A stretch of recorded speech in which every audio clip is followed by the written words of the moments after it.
Hello my dear students, क्या हाल चाल हैं आपके। So how's your preparation is going for the board examination. All well.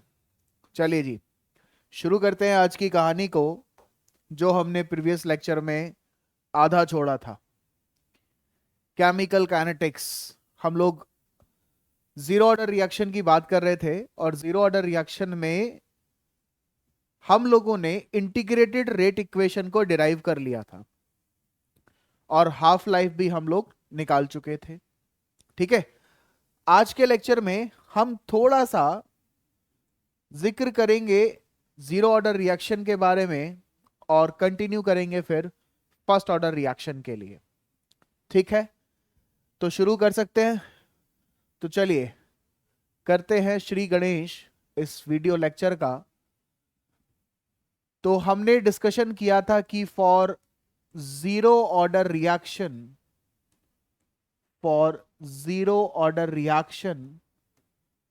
जो हमारा रेट कांस्टेंट है k, it is equal to a naught minus a divided by time period. ये equation हम लोग कल डेराइव कर चुके थे यूजिंग इंटीग्रेशन मेथड। और दो तरह के इंटीग्रेशन मेथड हम लोगों ने यूज किए हैं। पहला किया है डेफिनेट इंटीग्रल्स का, और दूसरा किया है इनडेफिनेट इंटीग्रल्स का। ठीक है, तो मुझे लगता है कि आप दोनों मेथड से इस इक्वेशन को डिराइव कर पाएंगे। यहीं पर हम लोगों ने टी हाफ के बारे में जिक्र किया, जो कि इक्वेशन निकल कर आती है ए नॉट बाई टू के। और अगर आपको याद हो तो मैंने आपसे कहा था कि इस इक्वेशन में एक बात जरूर नोट करने वाली है, वो ये कि जो टी हाफ होता है जीरो ऑर्डर रिएक्शन का, it is directly proportional to the initial concentration of reactant. ये स्टेटमेंट आपकी एनसीईआरटी ने दिया हुआ है कि जो टी हाफ है जीरो ऑर्डर रिएक्शन का, वो कॉन्सेंट्रेशन के डायरेक्टली प्रोपोर्शनल होगा। और ये बात कल भी मैंने आपको बताई थी लास्ट लेक्चर में कि जो टी हाफ जीरो ऑर्डर का है और जो फर्स्ट ऑर्डर का है, इन दोनों में यही सबसे बड़ा मेजर डिफरेंस है। जीरो ऑर्डर का हाफ लाइफ कॉन्सेंट्रेशन डिपेंडेंट होता है, जैसे कि यहां पर। और फर्स्ट ऑर्डर का जब हम बात करेंगे तो फर्स्ट ऑर्डर का जो हाफ लाइफ है वो कॉन्सेंट्रेशन डिपेंडेंट नहीं होता। ठीक है, इतनी बात समझ आ रही है ना। हाँ, बस इतनी बात समझ आनी चाहिए। अब सुनो ध्यान से, ये जो इक्वेशन हमारी यहां पर है, क्या इसी इक्वेशन को मैं k t is equal to a naught minus a लिख सकता हूं? यस। और इसी इक्वेशन को मैं एक काम करता हूं कि इस माइनस ए को इधर ले जाता हूं, तो इट बिकम्स ए। और ये जो के टी है इसको इधर ले आता हूं, तो ये a naught minus k t हो जाएगा। A naught minus k t हो जाएगा। इसी इक्वेशन को y is equal to m x plus c से जरा कंपेयर कर दीजिए। जब आप इस इक्वेशन को straight line equation y equal to m x plus c से कंपेयर करते हैं, उस टाइम पर आपको दिख रहा है कि eight y axis, let's say यहां पर कॉन्सेंट्रेशन ऑफ a है, स्लोप m आपका माइनस के होगा, x एक्सिस पे आपने टाइम को रखा है, और इंटरसेप्ट की वैल्यू आपकी a नॉट है। इंटरसेप्ट की वैल्यू कितनी है? a नॉट है। आप कहोगे कहां से आई हैं ये सब वैल्यूज? अरे बेटा, इस इक्वेशन को y बराबर एम एक्स प्लस सी से, जो कि स्ट्रेट लाइन की इक्वेशन है, उससे हमने कंपेयर कर दिया।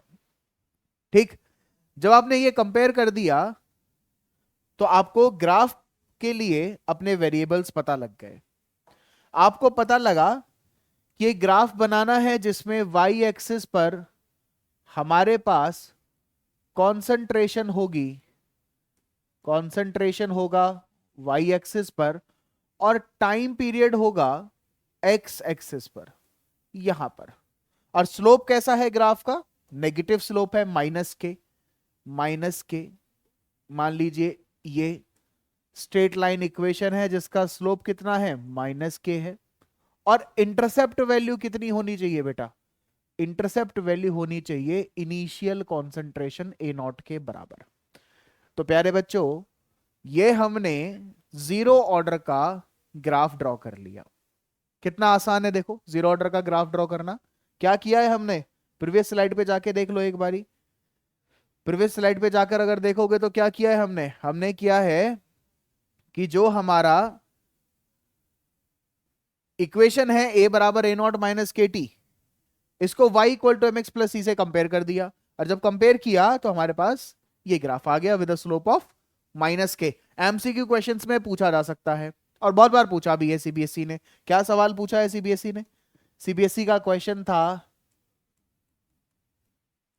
Slope of graph for zero order reaction क्या होगा बताइए। फॉर जीरो ऑर्डर रिएक्शन क्या होगा बताइए। क्या स्लोप होता है? -k। एमसीक्यू में दे दे -k होगा, +k होगा, k अपॉन 2.303 होगा या 2.303 अपॉन k होगा।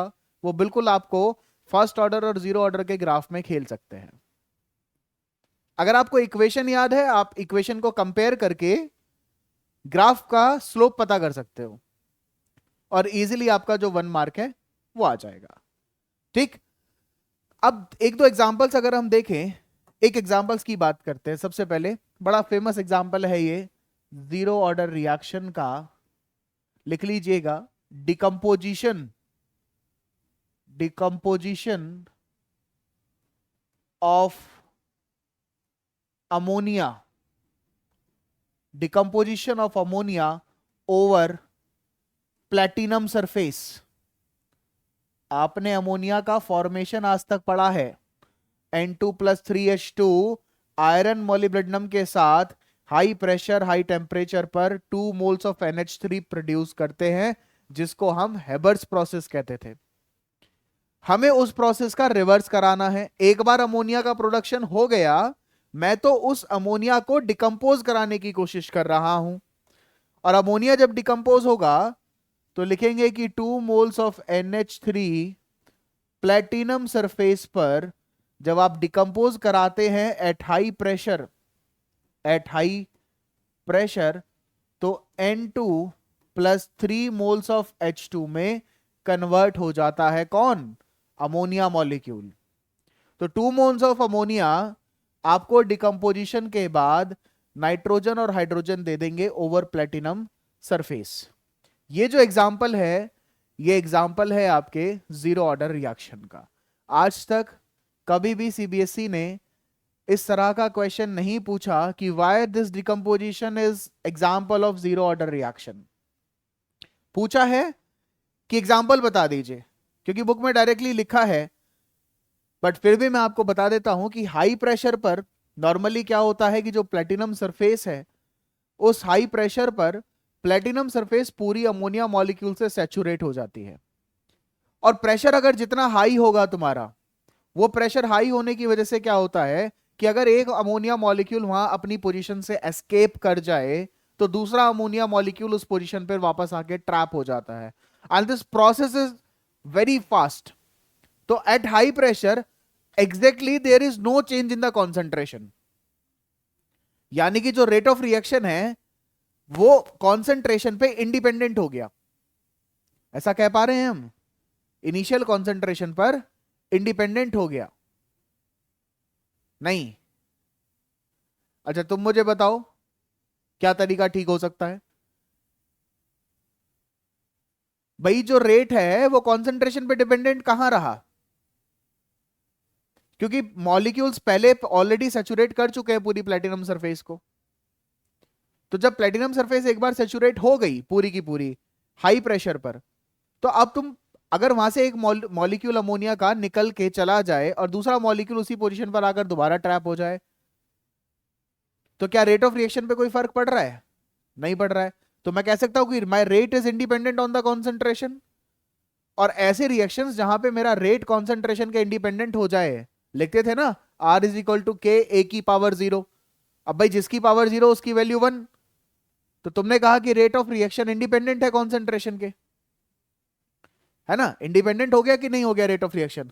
और इंडिपेंडेंट हो गया तो कौन सा ऑर्डर बन गया हमारे लिए? ऑर्डर ऑफ रिएक्शन, यानी कि 0। क्लियर है मेरी बात? ठीक, चलिए सर, अब शुरू करते हैं आपका first order reaction. First order reaction आपके लिए बहुत इंपॉर्टेंट है, बहुत ज्यादा इंपॉर्टेंट है बेसिकली। फर्स्ट ऑर्डर रिएक्शन, सबसे ज्यादा न्यूमेरिकल या सबसे ज्यादा क्वेश्चंस इसी चैप्टर से, इसी ऑर्डर से पूछे जाते हैं। फर्स्ट ऑर्डर रिएक्शन देखिए, integrated rate equation we are going to derive, तो उसके लिए हम वही अप्रोच फॉलो करेंगे जो हमने जीरो ऑर्डर के लिए लास्ट वाले लेक्चर में फॉलो किया है। ठीक है, तो अब हम एक काम करते हैं कि हमारे पास मान के चलिए ए रिएक्टेंट है which is being converted into product. ठीक, तो जो रेट होगा, rate that is equal to k into a की पावर 1। अब पावर 1 मैंने जानबूझकर करी है क्योंकि मैं पावर n लिखता तो n represent what? n represent order of reaction. तो जब मैं बात फर्स्ट ऑर्डर की कर रहा हूं मेरे बेटा, फर्स्ट ऑर्डर की जब मैं बात कर रहा हूं तो पावर कितनी आएगी? यहां पर 1 आएगी। और इसी रेट को minus d a by d t is equal to k into a की पावर 1 या के इंटू ए, ऐसे भी तो लिखा जा सकता है।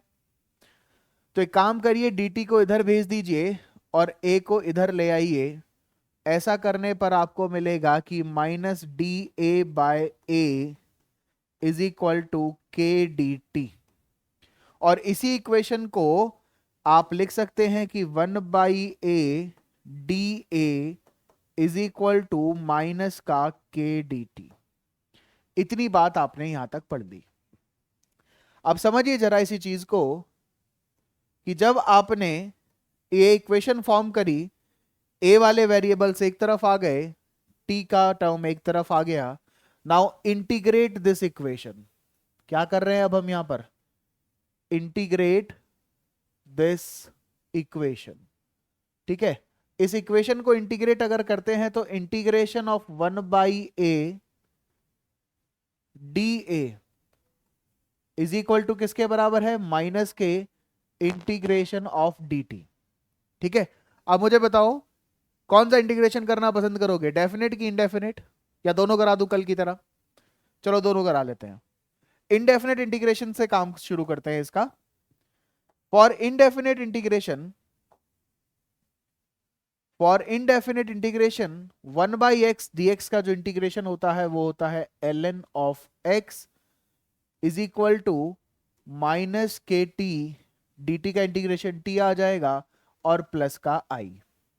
प्लस का i इंटीग्रेशन कांस्टेंट है क्योंकि इनडेफिनेट इंटीग्रेशन की बात आप कर रहे थे। अब इस इंटीग्रेशन कांस्टेंट को निकालने के लिए at time t is equal to 0, है ना? लास्ट वाले जीरो ऑर्डर में भी तो हमने यही काम किया था। जीरो ऑर्डर में भी हमने यही काम किया था कि जब हमने t को 0 पुट किया, जब हमने t को 0 पुट किया तो उस टाइम पर जो कॉन्सेंट्रेशन है that is suppose to be the initial concentration.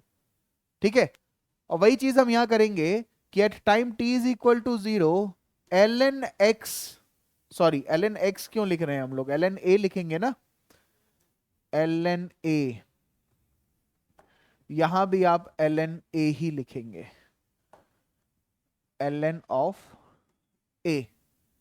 ठीक है, ln a should be equal to ln of a naught. ln माने नेचुरल लॉग बेटा, ठीक है? 1 बाई एक्स dx का integration natural log of x होता है, वही आइडेंटिटी इंटीग्रेशन की मैंने यहां पर यूज की है। ठीक है, अब एक काम करो, ln a की जगह आप ln a नॉट पुट कर दीजिए is equal to minus k, T की जगह क्या पुट कर रहे हैं? 0 और प्लस का i। अब मुझे एक बार बताओ, ये जो माइनस के इंटू 0 है इसकी वैल्यू कितनी होगी? जल्दी बताओ। 0 होगी, यानी कि i की वैल्यू कितनी आ रही है तुम्हारे पास? i कितना निकल के आया है? ln of a not. ठीक, ln ऑफ a नॉट। अब क्या करेंगे बेटा, इस जब इतनी मेहनत तुमने ये i निकालने में की है ना, तो इस i की वैल्यू को उठाकर वापस कहां रखेंगे, हमारे उसी इक्वेशन में जहां प्लस i करके वैल्यू आ रही थी। भाई तब तो हमारे पास वैल्यू नहीं थी ना i की, तो हमने i लिख दिया था इंटीग्रेशन कांस्टेंट, क्योंकि इंडेफिनेट इंटीग्रेशन हम लोग कर रहे थे। तो अब हम क्या करते हैं, हम इस i की वैल्यू को उठाकर उसी जगह पर पुट कर देते हैं। अब उसके लिए एक काम करेंगे, जब आप उसी जगह पर इस वैल्यू को पुट करते हैं तो ln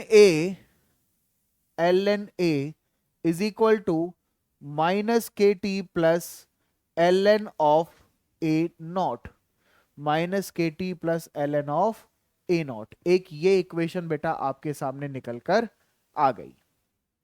ठीक है, ये इक्वेशन आपके सामने निकल कर आ गई।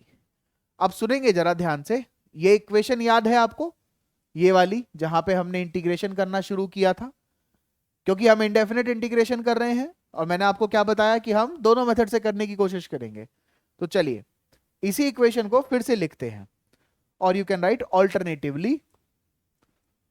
ऑल्टरनेटिवली एग्जाम में आप दोनों में से किसी भी मेथड से सॉल्व करके आइए, मार्क्स आपको दोनों मेथड्स पर मिलते हैं। ठीक है, मतलब दोनों में से किसी भी एक पर कर दीजिए। आपको जो डेफिनेट इंटीग्रेशन आसान लगते हैं आप डेफिनेट से कर दो, आपको इनडेफिनेट इंटीग्रेशन आसान लगते हैं आप वहां से कर दो, कोई प्रॉब्लम नहीं है एग्जामिनर को। बस आपका वो फाइनल इक्वेशन आना चाहिए जिस इक्वेशन को आप लाना चाहते हैं। ठीक है, इतनी बात समझ आती है। तो अब ऑल्टरनेटिवली हम देखते हैं कि डेफिनेट इंटीग्रेशंस के साथ क्या हम वही इक्वेशन को डिराइव कर पाएंगे। तो integration of 1/a dA is equal to minus k integration of dt। आप यहां पर लिमिट्स लगाइए। लिमिट्स क्या लगाएंगे, लोअर लिमिट a नॉट से लेकर अपर लिमिट a तक, और यहां पर टाइम 0 से लेकर t तक। आपने ये लिमिट्स लगा दी। अब लिमिट्स लगाने के बाद एक काम करिए, इंटीग्रेशन करिए, इसका इंटीग्रेशन आएगा ln ऑफ a, और ऊपर क्या है, अपर लिमिट a है, और लोअर लिमिट क्या है आपकी, लोअर लिमिट क्या है, a नॉट है, इज इक्वल टू माइनस के और t माइनस 0 अपर लिमिट। अच्छा एक काम करते हैं कि यहां पर ना लिमिट नहीं लगाते हैं अभी, एक जगह लिमिट लगाएंगे तो दूसरी जगह नहीं लगाएंगे, आपको दिक्कत होगी। इसको kt ही लिखते हैं, ऊपर t नीचे 0। बस अब लिमिट पुट करेंगे, ln a minus ln a naught is equal to minus k t minus 0, t minus 0, t minus 0। ठीक है, अब जरा एक बात ध्यान से देखिए, इसी को ln a is equal to, ये माइनस ln a नॉट उधर चला जाएगा, तो minus k t plus ln a naught. क्या मैं ऐसे लिख सकता हूं, क्या मैं ऐसे लिख सकता हूं इसको। और अब देखेंगे कि पुराने वाले स्लाइड पर ये रहा, ln a is equal to minus k t plus ln a naught. यही इक्वेशन तो हम डिराइव कर रहे थे बेटा, ये आगे डिराइव करने के बाद अब डेफिनेट इंटीग्रेशन से करो, इंडेफिनेट इंटीग्रेशन से करो, चॉइस इज योर्स। मैंने आपको दोनों करा दिए। ठीक है, अब समझो थोड़ा सा खेल। इसी इक्वेशन को हम y बराबर mx प्लस सी से कंपेयर कर देते हैं। ठीक है, तो y क्या है आपके लिए, y है हमारा ln of a, natural log of a। अभी मैं इसका कैलकुलेशन मेथड जो है वो भी बताऊंगा। तो y इज इक्वल टू क्या बना, ln a, और m कितना है आपका स्लोप, माइनस के, x एक्सिस पे आप क्या रख रहे हैं, t, और इंटरसेप्ट वैल्यू कितनी है आपके पास, ln of a naught, ln of a not, a not. अब एक काम करते हैं बेटा, ये जो इक्वेशन हमने यहां लिखी है ये वाली, इसको y बराबर mx प्लस सी के साथ आप कंपेयर कर रहे हो, और कंपेयर करने के बाद आपको एक ग्राफ मिलेगा जब आप y एक्सिस और x एक्सिस पर अपने रिस्पेक्टिव वेरिएबल्स को पुट करेंगे। तो ln a आपने यहां पुट किया और x पर आपने क्या पुट किया है, टाइम पुट किया है।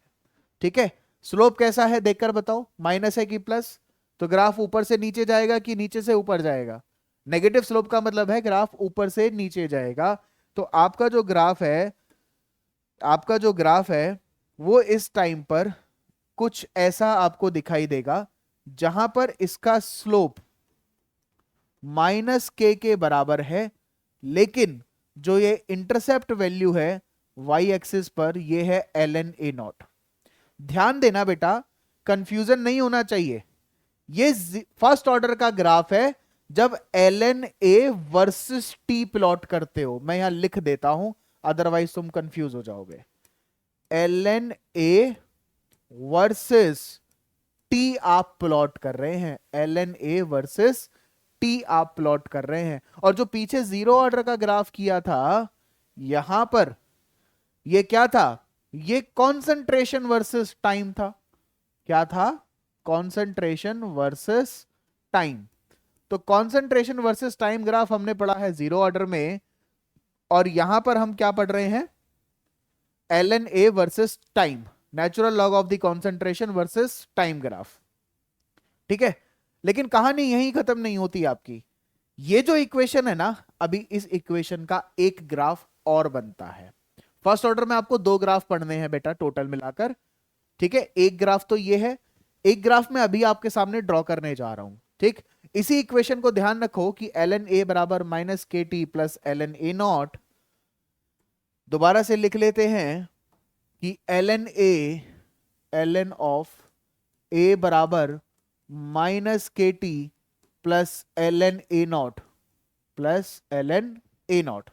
ठीक है, minus k t plus ln a not.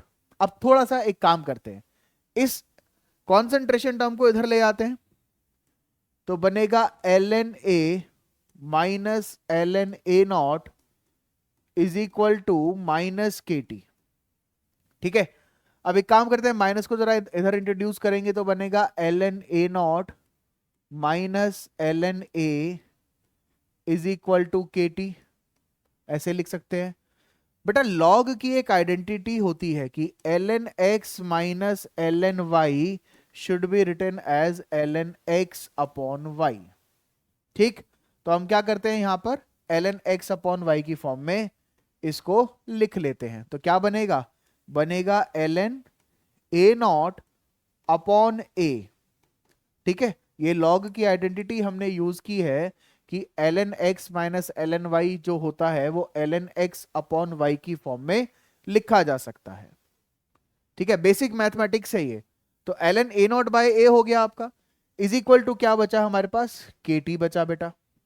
ठीक है, kt बचा। अब एक काम कर सकते हैं यहां पर, क्या काम कर सकते हैं कि आप लिखेंगे k बराबर 1/t ln of a naught by a। k बराबर 1/t ln of a naught by a। देखिए, नेचुरल लॉग आप कैलकुलेशंस में जनरली यूज नहीं करते हैं, तो इस ln को लॉग में कन्वर्ट करने के लिए, लॉग बेस 10 में कन्वर्ट करने के लिए आप 2.303 से मल्टीप्लाई करते हैं। तो k बराबर 2.303 by t log a naught by a naught by a। ये आपकी वो वर्किंग इक्वेशन निकल कर आई है जिसके जरिए आप फर्स्ट ऑर्डर रिएक्शन के न्यूमेरिकल्स को सॉल्व कर सकते हैं कि रेट कांस्टेंट जो होता है वो 2.303 by T log a naught by a के बराबर होता है। इतनी बात क्लियर है यहां तक, कोई डाउट नहीं? किसी का डाउट है तो जल्दी से पूछ लो, कोई डाउट है तो जल्दी से पूछ लो, फिर आगे बढ़ते हैं। हाँ, ठीक, चलिए। ये जो इक्वेशन है यहां पर, ये वाली, इसी इक्वेशन से ऐसे लिख दिया जाए कि 2.303 by k is equal to 2.303 by k log a naught by a is equal to t. ठीक है, ऐसे किया जा सकता है, बिल्कुल किया जा सकता है। अब आप मुझे एक बात बताओ, या तो आप ऐसे लिख लो या आप ऐसे लिख लो, एक ही बात है। इसी इक्वेशन को जरा y is equal to m x plus c से कंपेयर कर दें, कर लेते हैं। तो k बराबर 2.303 upon t log a naught upon a naught by a, ये हमारे पास एक इक्वेशन बनी है। इसी इक्वेशन को y is equal to m x plus c के साथ कंपेयर करते हैं, तो मैं थोड़ा सा इक्वेशन को चेंज कर रहा हूं। लॉग ए नॉट बाय ए को ए की तरफ रखूंगा और इधर हो जाएगा के टी बाय 2.303, के टी बाय 2.303। ठीक है, ये हो गया हमारा यहां पर। अब समझेंगे थोड़ा सा ध्यान से कि y बराबर एम एक्स प्लस सी का खेल क्या है। लिखेंगे y बराबर एम एक्स प्लस सी। क्या आपको इस इक्वेशन के अंदर प्लस सी करके कोई टर्म दिखाई दे रही है? नहीं दे रही। इसका मतलब इंटरसेप्ट कितना है? 0 है। इंटरसेप्ट कितना है लाडलो? 0। तो सी की वैल्यू 0, यानी कि graph will start from origin, है ना, क्योंकि इंटरसेप्ट 0 है। तो वाई एक्सिस को कहां कट करेगा? जहां 0 होगा। और 0 कहां होता है यार? कहां होता है बताओ? हाँ, मस्ती नहीं पढ़ाई के टाइम पर। 0 कहां होता है? 0 होता है ओरिजिन पर। और y कितना? y बनेगा log a naught by A, y बनेगा log a नॉट बाई ए, और m बनेगा k अपॉन 2.303, और x बनेगा कौन? टाइम, है ना। मस्ती नहीं भाई, पढ़ाई के टाइम पर पढ़ाई, अदरवाइज मस्ती भी नहीं रुकनी चाहिए। बोलो हाँ कि ना? बिल्कुल मस्ती नहीं रुकनी चाहिए। अरे बिल्कुल नहीं रुकनी चाहिए, लास्ट साल है यार तुम्हारा स्कूल का। पढ़ते रहो, धमाके करते रहो स्कूल के अंदर। अब ज्यादा धमाके मत करना, कभी कहो कि सर ने कहा था और हमने कर दिया। A naught by a, y axis पे अपना वेरिएबल रखा आपने, एक्स एक्सिस पे क्या रखने वाले हैं? टाइम। तो आपने रखा टाइम, ठीक। और स्लोप कैसा है बेटा? पॉजिटिव स्लोप है। तो ग्राफ ऊपर से नीचे जाएगा कि नीचे से ऊपर जाएगा? नीचे से ऊपर जाएगा। और कैसा इंटरसेप्ट है? 0 है। तो मैं कह सकता हूं यहां पर कि जो आपका ग्राफ है उसका एक लाइन ऐसा होगा जिसका स्लोप कितना है? k अपॉन 2.303, और इंटरसेप्ट कितना है? 0। मैंने कहा था ना, इंटरसेप्ट 0 होने का मतलब क्या है? कि graph will start from the origin. ठीक है बेटा, ये आपका एक दूसरा ग्राफ बना फर्स्ट ऑर्डर रिएक्शन के लिए, जिसे आप पढ़ते हैं log a naught by A versus time graph. Log a naught by A versus time graph. इतनी बात क्लियर है? कोई डाउट तो नहीं है यहां पर? कोई डाउट नहीं है? किसको डाउट आ रहा है ये? अच्छा, अरे नहीं भाई, कोई डाउट नहीं है। हाँ, वेरिएबल्स देखो ना, ये देखो पीछे, ये देखो इस वाले ग्राफ का, ये देखो ना, l n a versus t plot किया है। और ये वाला ग्राफ कैसा प्लॉट किया है? Log a naught by A versus t plot करा। दोनों फर्स्ट ऑर्डर के लिए है, वेरिएबल्स अलग अलग है ना आपके। आपके दोनों एक्सिस पे अलग अलग वेरिएबल्स रखे हुए हैं। हाँ बिल्कुल करेक्ट। तो दोनों ग्राफ आपसे पूछे जा सकते हैं। और अगर एमसीक्यू क्वेश्चन अगर ये बनता है तो स्लोप से रिलेटेड बनता है। CBSE has asked this particular question in previous year examinations, कि अगर डिफरेंट डिफरेंट एक्सिस पर अगर आपके वैल्यूज को चेंज किया जाए तो स्लोप क्या होगा। इस तरह का क्वेश्चन ऑलरेडी आ चुका है पेपर में। तभी मैं आपको बार बार कह रहा हूं कि आप ये जरूर पढ़ें कि आप किसके बीच ग्राफ प्लॉट कर रहे हैं, तो ही तो स्लोप मालूम होगा। और यही नहीं पता है कि किसके बीच ग्राफ प्लॉट कर रहे हैं, तो स्लोप कैसे मालूम होगा? स्लोप तो मालूम होगा नहीं आपको। तो log a naught by A versus T graph आप प्लॉट कर रहे हैं। ठीक है, चलिए इतनी बात समझ आती है। अब थोड़ा सा जिक्र करेंगे half life of first order के बारे में, half life of first order के बारे में। हाफ लाइफ ऑफ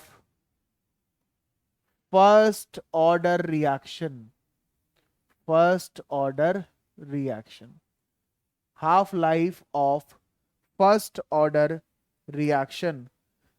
ठीक है जी, फर्स्ट ऑर्डर रिएक्शन की आधी जिंदगी, तुम्हारी भी आधी पेपर देते हुए निकल रही है, और ऐसे ही तुम्हारी फर्स्ट ऑर्डर रिएक्शन है जिसकी आधी जिंदगी निकल जानी है, तो वो टाइम पीरियड आपने पढ़ना है कि कितना होगा। तो एक काम करते हैं, बिल्कुल एक काम करते हैं, जो इक्वेशन हमने लिखी के बराबर 2.303 by t log a naught by a, ये जो हमने इक्वेशन लिखी है ना यार, ये वाली इक्वेशन, इस इक्वेशन को टाइम के लिए थोड़ा सा चेंज कर लीजिए। और आपको पता है जब टी हाफ के बराबर होता है और टी 50% के बराबर होता है, हाफ लाइफ मैंने कब बताया था ना लास्ट वाले लेक्चर में। और जो लोग जिनको नहीं पता वो सुन लो ध्यान से, जो आज नए आए हैं जिनको नहीं पता कि हाफ लाइफ क्या होता है।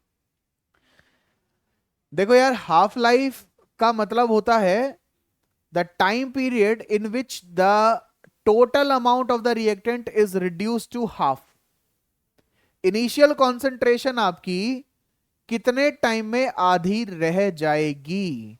मैं बात कर रहा हूं लेफ्ट ओवर कॉन्सेंट्रेशन की, मैं बात ये नहीं कर रहा कि कितना रिएक्ट हो गया। दो यहां पर दोनों बातें सेम हैं क्योंकि 50-50 अमाउंट है दोनों का। अगर मैं कहूं कि रिएक्शन 25% हैज बीन कंप्लीटेड, तो what is the left over percentage? 75% ना। तो ये जो नीचे ए है ना बेटा, ये वाला जो डिनोमिनेटर में ए लिखा हुआ है, ये लेफ्ट ओवर कॉन्सेंट्रेशन को रिप्रेजेंट करता है। कितना रिएक्ट हो गया उससे क्या ही फर्क पड़ता है। रेट ऑफ रिएक्शन में कितना रिएक्ट हो गया उससे क्या फर्क पड़ता है, वो तो कभी अमाउंट था, वो रिएक्ट हो गया कि नहीं हो गया। अब आने वाला कितना अमाउंट बचा हुआ है उस पर पूरा पूरा डिपेंडेंसी है। तो टी, अगर टी हाफ लिख रहे हैं और टी 50% लिख रहे हैं, तो एक ऐसा टाइम पीरियड जहां पर इनिशियल कॉन्सेंट्रेशन अपनी जस्ट हाफ हो जाए, उस टाइम पीरियड को आप हाफ लाइफ कहते हैं। तो यहां पर जो लेफ्ट ओवर कॉन्सेंट्रेशन होगा वो होगा ए नॉट बाय 2 के बराबर, ए नॉट बाय 2 के बराबर, यानी कि just half of the original concentration. अब एक काम करो, उठाकर वैल्यूज को जरा पुट कर दीजिए। यहां पर लिखेंगे कि टी हाफ बराबर 2.303 अपॉन के लॉग, ऊपर क्या है ए नॉट है और नीचे क्या है ए नॉट बाय 2 है, नीचे क्या है ए नॉट बाय 2 है। So this is a naught by 2। अब सुनो जरा ध्यान से, यहां ए नॉट से ए नॉट कैंसिल हो सकता है, तो 2 ऊपर चला गया, हुआ कि नहीं हुआ? बेसिक मैथमेटिक्स, ए नॉट से ए नॉट कैंसिल हुआ, 2 ऊपर चला गया, तो बना टी हाफ बराबर 2.303 बाई के लॉग 2। अब यार देखो, तुम ना केमिकल काइनेटिक्स पढ़ रहे हो तो तुम्हें लॉग बिल्कुल करना आना चाहिए, ठीक है। उसके लिए मैं आपको एक, अभी इस स्लाइड के बाद ही आपको थोड़ा लॉग के बारे में बता देता हूं। फिलहाल जो log 2 की वैल्यू है वो कितनी है बेटा? 0.3010। तो टी हाफ जो आप लिखेंगे वो क्या लिखेंगे? 2.303 बाई के इंटू 0.3010, इतनी वैल्यू लिखेंगे, 0.3010। और जब आप मल्टीप्लाई करेंगे इस इक्वेशन को यहां पर, तो टी हाफ कितना निकल के आएगा यार? टी हाफ निकल के आएगा 0.693 बाई के। आप मुझे इस इक्वेशन को देखकर बताइए, इस इक्वेशन को देखकर बताइए कि क्या इस इक्वेशन में कहीं पर भी कॉन्सेंट्रेशन की टर्म है? कॉन्सेंट्रेशन की टर्म नहीं है। क्या कहीं पर ए आ रहा है? नहीं आ रहा। अब चलेंगे थोड़ा सा पीछे, हमने जीरो ऑर्डर की हाफ लाइफ पढ़ी थी। कहाँ है जीरो ऑर्डर का हाफ लाइफ? जीरो ऑर्डर का हाफ लाइफ ये रहा, ए नॉट बाई टू के। यहां तो ए की टर्म आ रही है और इस वाले में ए की टर्म नहीं आ रही है। तो कहने का मतलब क्या हुआ? कहने का मतलब हुआ कि for zero order reaction the half life is concentration dependent and for first order reaction half life is concentration independent. Half life concentration पे डिपेंड नहीं करता in case of first order, zero order के case में बिल्कुल करता है। ठीक है, तो यहां पर हाफ लाइफ जो है वो फर्स्ट ऑर्डर के केस में कॉन्सेंट्रेशन पर डिपेंडेंट नहीं है। इतनी बात आपको समझ आती है बेटा? यहां तक का कोई डाउट है तो प्यारे नन्हे मुन्ने बच्चों फटाफट से पूछ लो, वरना हम अब थोड़ा सा लॉग के बारे में पढ़ लेते हैं। देखो, लॉग के लिए आपको कुछ बातें ध्यान रखनी है। ठीक, लॉगरिदम जो आपको मैथ्स में पढ़ना चाहिए वो आज मैं आपको पढ़ा रहा हूं, क्योंकि मुझे तो लॉग से आपको न्यूमेरिकल सॉल्व करवाने हैं। तो लॉग जब आप पढ़ रहे होते हैं आपको कुछ बातें ध्यान रखनी पड़ती हैं, जैसे लॉग x इंटू वाई जो होता है वो log x plus log y के बराबर होता है, और लॉग x अपॉन वाई जो होता है वो log x minus log y के बराबर होता है। लॉग x की पावर n को लॉग x की पावर n को n log x लिखते हैं, n log n into log x। कुछ जनरल लॉग वैल्यूज जो आपको याद होने चाहिए, दैट इंक्लूड्स log 2 जिसका मतलब है 0.3010। ठीक है, अब आप पूछेंगे कि सर log 1 क्या होता है? तो log 1 0 होता है भाई। log 1 क्या होता है? 0 होता है, that is why I have started with 2, log 2। log 3 कितना होता है? log 3 0.4771। log 5 कितना होता है बेटा? log 5 0.6990। कुछ वैल्यूज हैं जो आपको पता होनी चाहिए, जैसे मुझे याद हैं उसी तरह आपको ये वैल्यूज याद होनी चाहिए। ऑल्दो सीबीएसई ने यार तुम्हारे लेना चीजें बहुत आसान की हुई हैं, ये वैल्यूज गिवन होती हैं, क्वेश्चन में दिया होता है सब कि take log is equal to इतना। लेकिन हाँ, एक चीज है जो सीबीएसई की मुझे बड़ी अच्छी लगती है भाई, इसके लिए तो सीबीएसई वालों तुम्हारी तारीफ है। क्या पेपर में अगर वैल्यू यूज होनी है log 2 की क्वेश्चन के अंदर, तो वो क्या करते हैं? वो log 2 भी दे देंगे तुम्हें, log 3 भी दे देंगे, log 4 भी देंगे, log 5 भी देंगे, और तुमसे कहेंगे अब क्वेश्चन को सॉल्व कर लो। ठीक है, तुमसे कहेंगे कि क्वेश्चन को सॉल्व कर लो। अब मुझे एक बात बताओ, तुम तो कंफ्यूज कि यार इसमें तो log 2 भी यूज हो रहा होगा, 3 भी यूज हो रहा है, 4 भी यूज हो रहा है, 5 भी हो रहा है, क्योंकि पेपर में दिया है। नहीं यार, वो तुम्हें कंफ्यूज करने के लिए दिए गए हैं।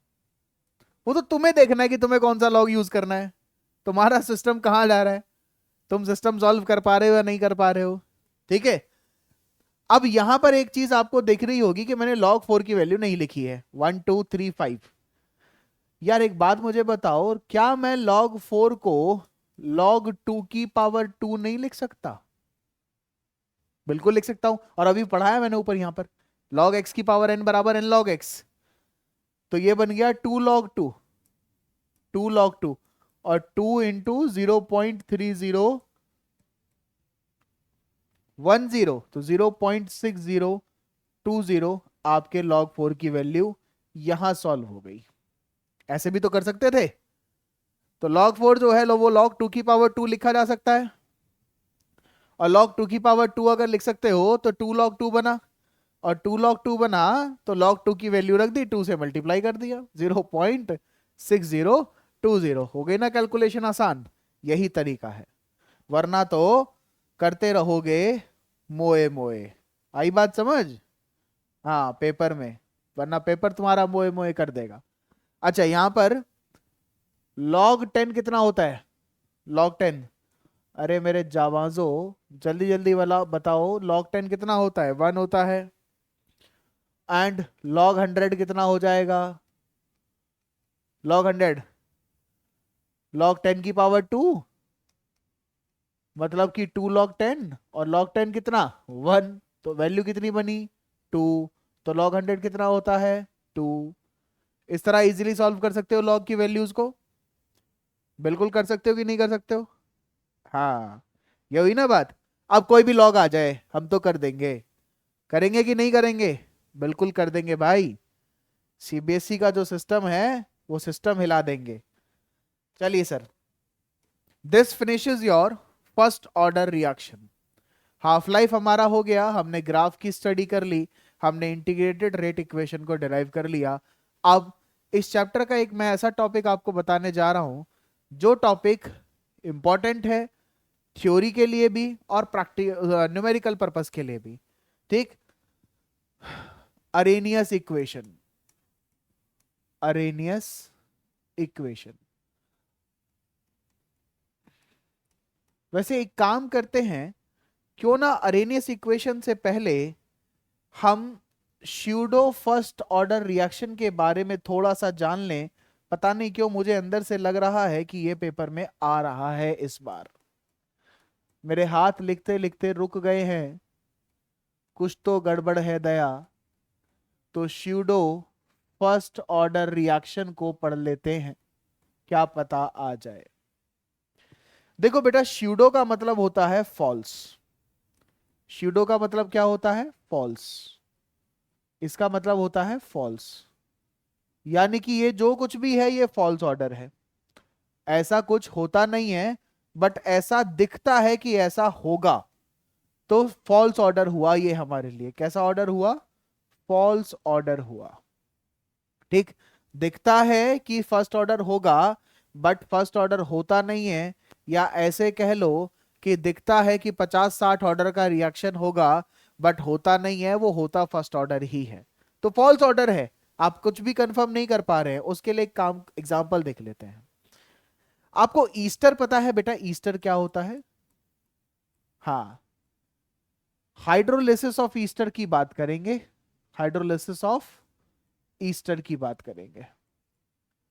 कौन सा ईस्टर? मिथाइल एसिडेट ले लेते हैं, CH3COO CH3। This is methyl acetate. Organic का रिवीजन बहुत जल्दी होने वाला है, फटाफट से पार्ट 1 एनसीईआरटी को खत्म करो, और फिर बहुत जल्दी ये मिथाइल एसीटेट, इथाइल एसीटेट, क्योंकि कार्बोक्सिलिक एसिड आपका सिलेबस में है, वहां पर पढ़ना मिलेगा आपको। आपने इसको एसिडिक मीडियम में हाइड्रोलाइज किया, या लेट्स से सिर्फ हाइड्रोलाइज किया। ऐसे ऑर्गेनिक की तरह नहीं रिएक्शन लिखते हैं, ऐसे लिख लेते हैं कि +H2O, +H2O। आपने वाटर के साथ इसको हाइड्रोलाइज किया, क्या दो चीजें बनेंगी? ईस्टर की हाइड्रोलाइसिस से क्या क्या बनता है? एसिड और अल्कोहल। तो CH3COOH plus C2H5OH, ethyl alcohol, है ना? क्या क्या बना है? एसिटिक एसिड बना है, एसिटिक एसिड बना है, और क्या बना है? इथाइल क्यों बनेगा? मिथाइल अल्कोहल बनेगा। अरे, इथाइल अल्कोहल बनेगा? नहीं, मिथाइल अल्कोहल बनेगा। अरे यार, तुम लोग भी कंफ्यूजन कराते हो। क्या बनेगा? CH3OH, मिथेनॉल बनेगा, methyl alcohol, methanol. Methyl alcohol common name है, मिथेनॉल को आईयूपीएसी में लिखा जाता है। ठीक है, अब इसको ऐसे समझ लीजिए कि तुम्हारे पास एट टाइम t = 0 इसके 0.1 मोल थे, और वाटर को आप एक्सेस क्वांटिटी में लेते हैं, इसके 10 मोल थे। टाइम 0 था तो प्रोडक्ट नहीं बनाता, इनके 0 मोल्स थे, है ना? और at time t equilibrium, equilibrium पर इसके मोल 0 हो गए, ये 0.1 0.1 दोनों फॉर्म हो गए, और यहां 10 से जो चेंज हुआ है वो हुआ है 9.9।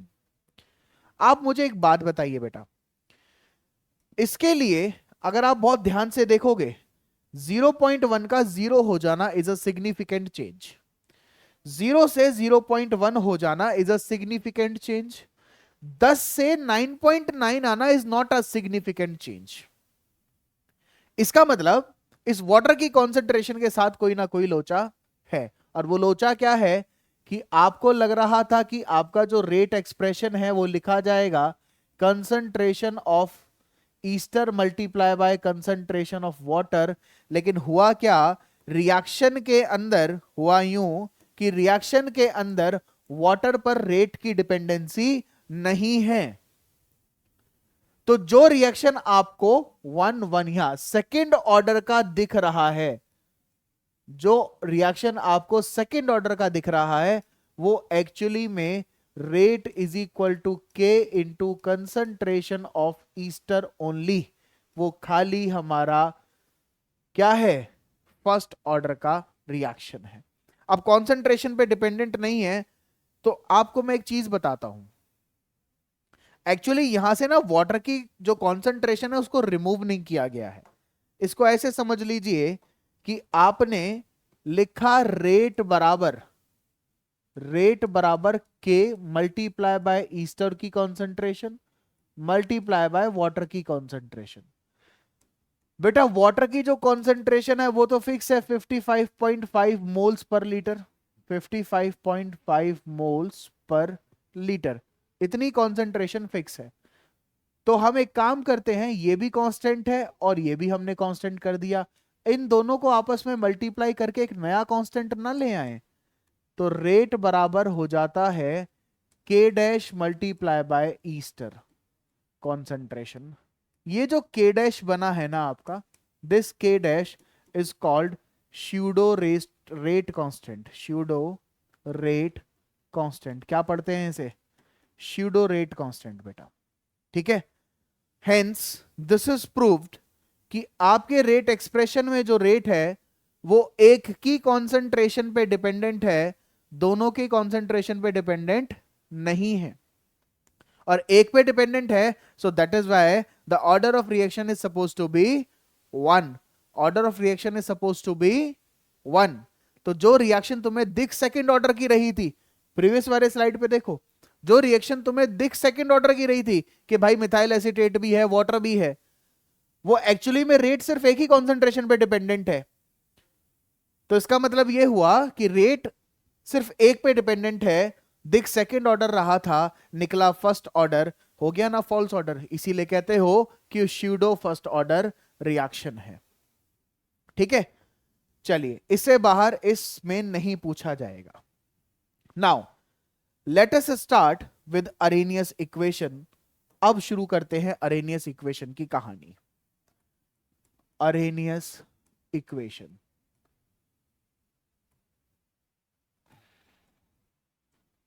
देखिए बेटा, अरेनियस इक्वेशन के according k is equal to होता है a e to the power minus e a by r t, जहां पर k माने क्या है, रेट कांस्टेंट है। k माने क्या है, क्या है, जोर से बोलो, अरे जय माता दी, रेट कांस्टेंट है। और a क्या है, a को आप अरेनियस कांस्टेंट कहते हैं, अरेनियस कांस्टेंट, अरेनियस कांस्टेंट, ठीक। और इसी को प्री एक्सपोनेंशियल फैक्टर कहा जाता है, प्री एक्सपोनेंशियल फैक्टर कहा जाता है, प्री एक्सपोनेंशियल फैक्टर, ठीक है। और ई ए क्या है, energy of activation, energy of activation, E a क्या है, एनर्जी ऑफ एक्टिवेशन, ठीक, this is energy of activation. R क्या है यार, universal gas constant, universal gas constant, universal gas constant. और टी क्या है बेटा, जोर से बोलो जल्दी से, टेम्परेचर किसमें, इन केल्विन, टेम्परेचर इन केल्विन, ठीक है। तो ये हमारे पास टोटल टर्म्स आ गई अरेनियस इक्वेशन के लिए। जल्दी से कोई डाउट है तो फटाफट से लिखो, बताओ मुझे।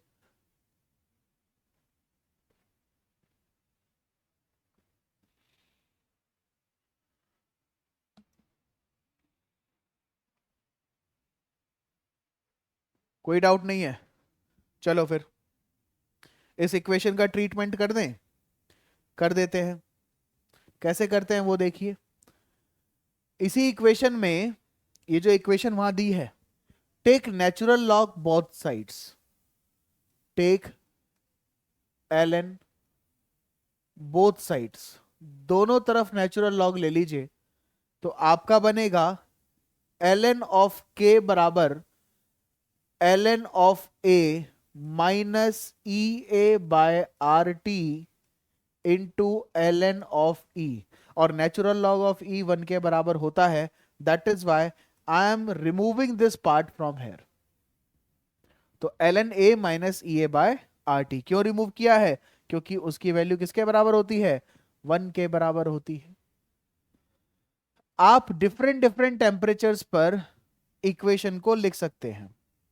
Eight temperature T is equal to T1, जो रेट कांस्टेंट होगा K वो होगा K1। तो लिखेंगे कि ln K1 बराबर ln of A minus activation energy upon RT1। और इसी तरह आप दूसरे टेम्परेचर पर भी, T बराबर T2 पर भी K बराबर K2 लिख सकते हैं। तो इक्वेशन बन जाएगा कि ln K2 is equal to ln of A minus e a by RT2। इतनी वैल्यू बन जाएगी। अब आप एक काम करेंगे, इन दोनों वैल्यूज को, this is equation number 1 and this is equation number 2, इन दोनों वैल्यूज को, दोनों इक्वेशंस को साथ में लेकर माइनस कर देते हैं। क्या करते हैं? Equation 2 minus equation 1, equation number 2 minus equation number 1। क्या मिलेगा आपको? आपको मिलेगा ln k2 upon k1 is equal to E a upon, मैं शॉर्टकट में सिंप्लीफाइड वे में करके लिख रहा हूं, E a upon 2.303 R 1 by T1 minus 1 by T2। दो डिफरेंट टेम्परेचर्स पर बेटा रेट कांस्टेंट को निकाला गया है, और उस इक्वेशन को यूज करके आप उस रिएक्शन का एक्टिवेशन एनर्जी पता कर रहे हैं। क्या पता कर रहे हैं? Activation energy. तो ये आपका वर्किंग फॉर्मूला बना। और ये जो इधर ln लिखा है और यहां 2.303 r किया है, ये एक्चुअली में ln नहीं, यहां log आ जाएगा, यहां log आ जाएगा। ठीक, this is log k2 by k1 is equal to e upon 2.303 r 1 by T1 minus 1 by T2। इतनी बात समझ आती है? अब सुनो ध्यान से बस, एक लास्ट टॉपिक है आपका,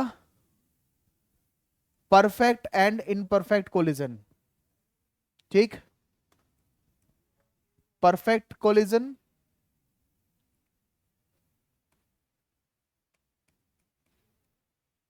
perfect collision and imperfect collision या इनपरफेक्ट कोलिजन।